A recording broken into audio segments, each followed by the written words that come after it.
There were some encouraging things, and I know people are going to look at this as like you barely beat the Clippers without Kawhi Leonard, with Paul George gone and all this stuff. I do think stylistically, a team that can switch 1 through 4 the way the Clippers can gives a team like the Suns problems in terms of this whole generating a bunch of threes thing is new. It's going to take some time. They're not the Boston Celtics who can just, conjure up these threes against any lineup.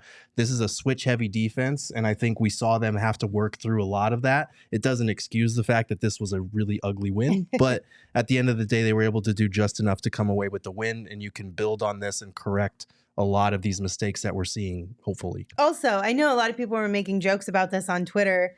Actually, no.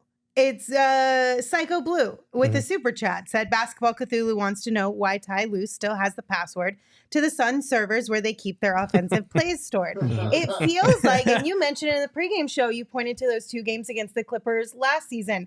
For whatever reason, it kind of feels like the Suns and Clippers just have like a thing. Yeah. You know what I mean?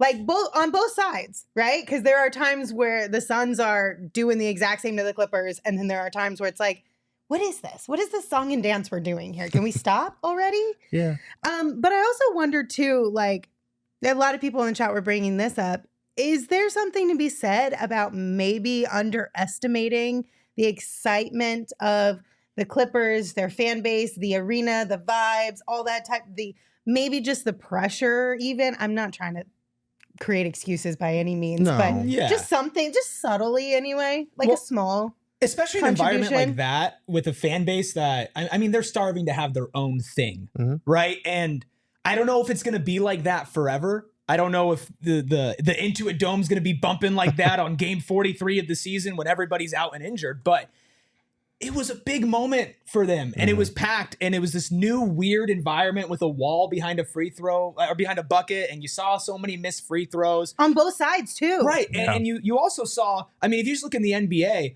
when you're starting the season on the road with some new pieces, let's say maybe a Minnesota Timberwolves, and you're playing against a fired up crowd, like usually when you're on the road, it takes a second for you to get in your rhythm. And this was just a weird game the entire time. Yeah. And to overcome a weird game on the road, you don't get the best out of Devin Booker. KD comes on late. Bradley Beal had a great game.